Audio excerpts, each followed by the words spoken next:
बिस्मिल्लाहिर्रहमानिर्रहीम अस्सलाम वालेकुम। फ़ुटबॉल और धूप का दिल, बात कर रहे हैं हम पुर्तगाल की, जहां पर आपको फ़ुटबॉल का जो क्रेज़ है वो मिलता है। वहां पे खूबसूरत साहिल मिलते हैं, लजीज़ खाने मिलते हैं, लेकिन इसका मतलब ये नहीं कि वो बहुत ज़्यादा महंगा है।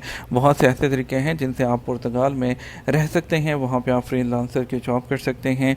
आज हम बात करने वाले हैं पुर्तगाल के एक ऐसे वीज़ा के बारे में जो कि आपको वहाँ रहने के काबिल बनाएगा। आप वहाँ पर जो है रह सकते हैं। आप किसी पुर्तगाली कफ़ील या स्पॉन्सर के पास आप काम नहीं करना चाहते, आप चाहते हैं कि आप अपना काम करें, तो कौन सा तरीका है कि आप वहाँ पर जाकर काम कर सकते हैं। आज हम बात करेंगे पुर्तगाल के D7 वीज़ा के बारे में। तो चलिए शुरू करते हैं। आपको बताते हैं कि D7 वीज़ा जो है वो आपको अलाउ करता है कि आप पुर्तगाल के अंदर रहते हुए किसी के पास जो है रिमोट काम कर सकते हैं। इसके अलावा आपको दिखाना क्या होगा, आपको जो है सबूत दिखाना होगा कि आपको जो पैसे हैं, यानी कि आपको बाहर से आ रहे हैं। यानी कि अगर आप वहाँ पे भी काम नहीं कर रहे, आप कह रहे हैं कि आप पुर्तगाल के अंदर रहते हुए आप काम कर रहे हैं, कि आप पाकिस्तान में, इंडिया में, सऊदी अरब में कहीं पर भी काम कर रहे हैं और आपको जो पैसे हैं आपके बैंक में हैं, वहाँ से आपको पैसे आ रहे हैं और जो है उसमें आपको आप वहाँ पर इस बेस पे जो वहाँ पर रह सकते हैं और आप D7 वीज़ा जो है अप्लाई कर सकते हैं। इसकी एलिजिबिलिटी की बात कर लेते हैं। इसके लिए आपके पास जो कम से कम वेज है, जो पुर्तगाल की जो मिनिमम वेज है वो 9,870 जो यूरो है वो होने चाहिए साल के अंदर। अगर आपके साथ फैमिली भी है तो एडिशनल 50% जो है मिनिमम जो उस वेज का जो है वो रिक्वायर्ड होता है। 9,870 को आप 12 पे डिवाइड कर लें और आपको जो है पर मंथ का मिल जाएगा। इतनी एटलीस्ट आपके पास होनी चाहिए। उसके बाद आपको एक वहाँ पर जो है NIF नंबर लेना होता है, या आप सिंपल अल्फाज में बोलें टैक्स और कस्टम अथॉरिटी का नंबर, वो आपको NIF का वहाँ पर नंबर लेना होता है। एक आपको वहाँ पर बैंक का अकाउंट खुलवाना होता है और NIF नंबर पर उसके बाद जो फंड्स होते हैं वहाँ पर वैलिड होते हैं, वो वहाँ पर ट्रांसफ़र होने चाहिए। आपको पहले 2 साल जो है, 2 साल में से एटलीस्ट आपको 16 जो 16 माह हैं, जो 16 महीने हैं, वो एटलीस्ट वहाँ पर आपको मुश्किल तौर पर वहाँ पर रहना है।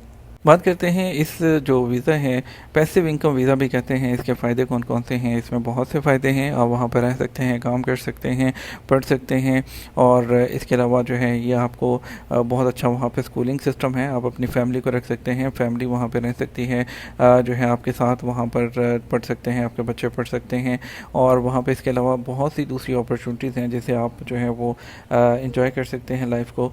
मेडिकल बहुत अच्छा है, यानी कि लिविंग जो लाइफस्टाइल है वो बहुत ज़्यादा अच्छा है।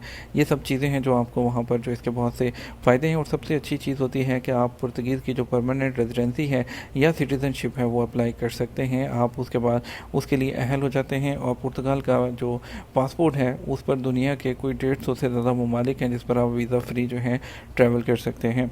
इसके अलावा बात करेंगे इस वीज़ा की रिक्वायरमेंट के बारे में कि वीज़ा को इसकी रिक्वायरमेंट क्या है। इसके लिए सबसे पहले आपके पास वैलिड पासपोर्ट होना चाहिए 6 माह के लिए एटलीस्ट। आपको जो है जो फॉरेन अफेयर है उनकी, पुर्तगाल की गवर्नमेंट की वेबसाइट है, उस पर आपको passive income D7 visa application form fill करना होगा। आपको अपना प्रूफ ऑफ पैसिव इनकम दिखाना होगा, डॉक्यूमेंट जिसमें बैंक स्टेटमेंट, वर्क कॉन्ट्रैक्ट वगैरह, ये आपको वहाँ पर एज आ इनकम प्रूफ दिखाना होगा। ठीक है, कि आपको जो है वहाँ पे ड्यूरिंग स्टे आपको ये पैसे मिलेंगे, यहाँ से पैसे आएंगे। ये आप जैसे कि अगर सपोज़ मैं यहाँ पे आपको एग्जांपल दूँ कि आप यहाँ पर सऊदी में काम करते हैं, आप कंपनी का लेटर बना के देंगे, आपका वर्क कॉन्ट्रैक्ट वगैरह, बैंक स्टेटमेंट दिखाएंगे कि आप यहाँ पर काम करते हैं रिमोटली, आप वहाँ पर जा रहे हैं, आप पुर्तगाल के अंदर रहेंगे लेकिन आपको पैसे यहाँ से ट्रांसफ़र होते रहेंगे।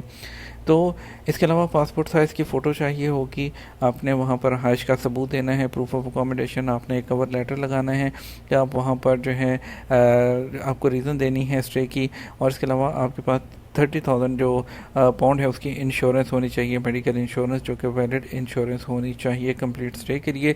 और इसके अलावा आपको क्लीन क्रिमिनल रिकॉर्ड या नॉन क्रिमिनल सर्टिफिकेट, या जिसको आप पुलिस क्लियरेंस सर्टिफिकेट कहते हैं, वो आपको देना है। अब बात कर लेते हैं कि आपने अप्लाई किस तरह से करना है D7। उसके लिए सबसे पहले तो आपको अपॉइंटमेंट लेना है। आपके जो भी करीबी जो पुर्तगीज़ डिप्लोमेट जो कमीशन है या कौंसलेट है, वहाँ पर आपको उसकी अपॉइंटमेंट लेना है। एम्बेसी से रिव्यू करना है आपने और वहाँ से पुर्तगीज़ एम्बेसी से आपने अपॉइंटमेंट लेनी है। अपने तमाम डॉक्यूमेंट पैसिव इनकम वीज़ा के लिए जो है आपने सबमिट करने हैं। आप उनको बाय कोरियर भी कर सकते हैं और बाय पर्सन यानी कि फ़िज़िकल जाके वहाँ पर भी उनको सबमिट कर सकते हैं।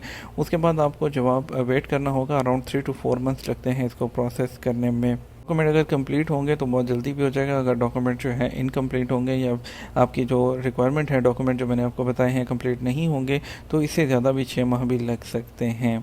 आपका लग जाता है तो आपने पुर्तगाल में एंटर होना है, अपने आप को रजिस्टर करना है आपकी रेजिडेंस को, और उसके बाद आपने एज अ रिमोट वर्कर आप जब वहाँ पर रजिस्टर हो जाएंगे एज अ फर्म, तो आपने जो है अपने आप को रजिस्टर करना है पहले 3 दिन के अंदर अंदर वहाँ पे जो उनका जो फॉरेन एंड बॉर्डर सर्विस है, उसके बाद जिसको SCF वो लोग कहते हैं, वहाँ पर अपने आप को आपने रजिस्टर करवाना है। और उसके बाद आपने इंटरव्यू अटेंड करना है रेजिडेंट परमिट के लिए। जैसे ही आप रजिस्टर होंगे तो आपका एक इंटरव्यू होगा D7 जो है वो रेजिडेंट परमिट के लिए, और उसके बाद अराउंड 2 वीक्स के अंदर अंदर आपको जो रेजिडेंट परमिट है, जैसे आपका यहाँ पे रेजिडेंट कार्ड होता है, इकामा होता है, वैसे आपको वहाँ पे एक रेजिडेंट परमिट इशू हो जाएगा। तो उसके बाद आपको वीज़ा जो बाकी वहाँ का कार्ड होने के बाद आप वहाँ पे काम शुरू कर सकते हैं। एप्लीकेशन की कॉस्ट की बात करते हैं तो 180 यूरो जो है इसकी एप्लीकेशन कॉस्ट होती है। इनिशियल रेजिडेंट जो परमिट की कॉस्ट होती है वो 320 यूरो होती है। कॉस्ट ऑफ लिविंग की बात करें तो जो है बहुत अफोर्डेबल होता है यहाँ पर।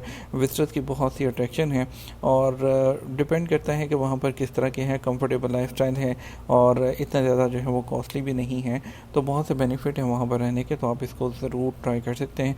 आई होप कि मैंने कोई भी डिटेल इसमें जो है वो मिस नहीं की होगी। यहाँ पे थोड़ा सा आपको और डिटेल अगर मैं क्लियर कर दूँ कि जो D7 पैसिव इनकम वीज़ा है या टूरिस्ट वीज़ा है, उन दोनों में क्या डिफरेंस है।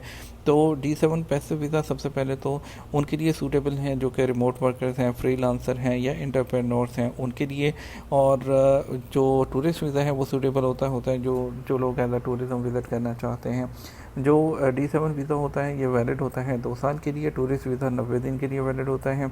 और जो D7 वीज़ा है ये इतने ही स्टेज के लिए आगे एक्सटेंड होता जाता है, और जो टूरिस्ट वीज़ा होता है उसको आप एक्सटेंड नहीं कर सकते।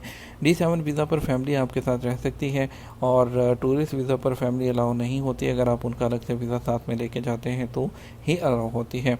आप परमानेंट रेजिडेंट के लिए यानी सिटीज़नशिप के लिए D7 वीज़ा के बाद अप्लाई कर सकते हैं।